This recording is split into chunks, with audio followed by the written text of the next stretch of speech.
Why do Irish people love horses? Why are they so into the horses? Horses are the most amazing creature on this planet, in my view. Like, and you know, I am obsessed with animals. This is why I'm asking you. You are obsessed with horses, and Yes, lots of animals in general. How many horses have you? 2 horses. And you only live in a small little housing. Well, they're not in the house with me. Oh, right, okay. Good. They're in livery in Anna Harvey Farm over in Tullamore, which I would say is like a gorgeous facility. And why, like, you didn't grow up with horses, did you? Not really, no. But I always was very passionate about them. I did horse riding when I was young, and I was always around them. You know, any chance I got, I was around horses. So Yeah.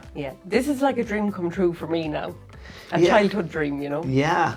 Like, when you think of people professionally, like, you know, the Irish at Aintree recently, was it Mullins, the trainer, like, I think he had 5 out of 7 in one race, and then he had to win international. I think his son was on that, not on a horse. But you have the Curragh, you have Ireland is known as a #1 breeding ground for horses, and we sell them all over the world. So an Irish thoroughbred horse or a horse that's been brought here to be trained is really, really valued. Some of the best horses in the world are Irish, like Connemara ponies, Irish sport horses, Irish Draught. The Irish Draught is so sought after as well. Really? They're so expensive. Like, oh my God. That's the kind of big bulky one with the big... big heavy it's like fella, class. Yeah, is it a Cheshire They're horse? serious. A Shire horse? Oh, Shires are a little bit different, I They're think. different again, but was that kind of, but they were like a work horse for pulling carts. And I suppose, like, people years ago used to have horses on the farm. The horse was the tractor. Yeah. But then when tractors took over, a lot of horses were out of business then, and some people would keep them as pets, but they're expensive to keep. Oh, they're not cheap to keep now, I can tell you that. It's like having a mortgage, you know, hanging out in the back here. But like my mom now, I would say she was very passionate about her horse when she was growing up, even though he was there and he was being used for work. Charlie, she says his name was. Yeah. And she loved horses, like, and loved animals, really. Like, she grew up on a farm when she was a child.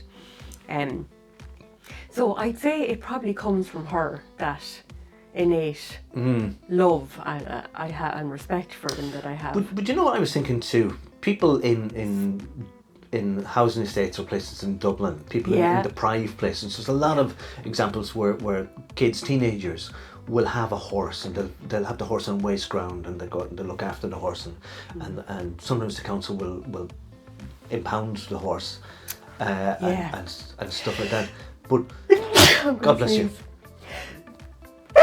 As long as you're not developing an allergy to horses. Oh shit! Yeah, better not be. So, what is it? Do you think the connection then? Like, it's like, I know people who think that horses are spiritual creatures. Yeah, do you know what? As a trauma therapist, I would say that they're the best animals. You are not around. going to bring a horse in here as a trauma. Why not? A dog is fine. Let me know if you agree with me that we should bring in the horses. It won't get up the stairs. Well, it'll get up the stairs, it won't get down the stairs. So it's like a cow. We'll have to wait till we move to our new premises. Yeah. It's all on the ground floor. Okay. So we've got a horse in.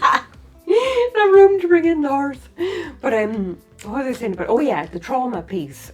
Like, it's the best animal to be around. Yeah, there is an equine therapy, isn't there? Yeah, it's horses, because like they're so in the moment with you. Whatever you're thinking or feeling, they basically mirror what's going on inside of you. You're right, because over the years I've had a couple of people who've had fear of falling off horses, and there've been people who are horsey people. They've had horses, but they've had an accident, they've fallen off a horse, and then they become nervous. And what happens? And they've said, like, the animal will pick up your attention. That's right. And when you sit on the horse gets nervous. Yes, they get nervous as well. Yeah, exactly. So you really have to pay attention to how you are, and it's great in terms of a grounding exercise, because you know if somebody is very badly traumatized psychologically or emotionally, they're not going to be very grounded. You know, they're going to be very hyper vigilant. They're all up in their head.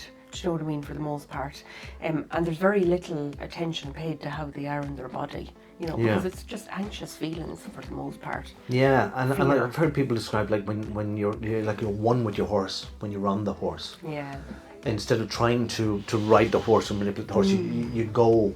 It's like, and your movement is automatically transferred to the horse. Yeah, it's class. Like, I love watching my children ride horses now. It's class. Okay, and you don't do it anymore, do you? Well, I went for a few lessons again, like, you know, but I prefer working on the ground now. Did you fall off a horse? Yeah, tell me, right? I did. Yeah, years ago.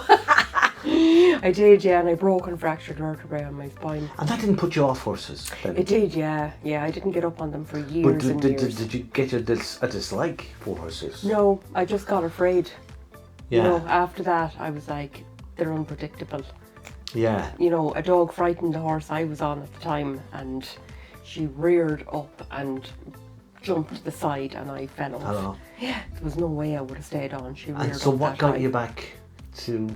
I think the children wanted to go horse riding, and I was really reluctant to even let them go. Yeah. And then eventually I broke and let them go to horse riding, and sure, look, it's the best thing I ever done for them. Right. They love it. And now here I am with 2 feckin' thoroughbreds. Thank you for calling me a thoroughbred. Yeah, Paul the is horse. the best horse in the whole I'm place. treated like a workhorse. All right, horse. How are you getting on, horse? That's How a are you, real horse? Irish thing. How are you, horse? How are you horse? Yeah. Yeah. But like, even as you were saying though about the flats in Dublin too, and you know, children having horses up there. I mean, horses can live on very little actually. Do you know what I mean? As long as you have a bit of haylage or something like that for them, they're happy out, do you know, in a small bit of grass. Yeah. They can live on winter grass even. They suffer from the cold because sometimes you see people putting a cover on their horse, like a jacket. That's nearly, yeah, like thoroughbreds get cold very quick, so you have to make Oh. sure you have a coat on them for the winter and that kind of thing. But for the most part, people put the jackets on them to stop sweet itch from setting in from What's the rain. sweet itch? The rain gets into them. Oh really? It's They're not constant waterproof? rain down on I top thought of them. horses were waterproof. No, You don't spray them with a kind of a coating. I don't know about that. There's a reason why we have jackets for them. Right. But and to keep them clean because they're fickers for rolling in the muck, do you know. So Yeah. yeah, and it's an awful job to clean them, especially if you have a grey horse Right. or a white horse. Oh my god. But anyway, yeah, that's the whole crack about horses. That's the whole crack about horses. We are the Happy Headers. Like us, subscribe to us, and we'll talk to you soon.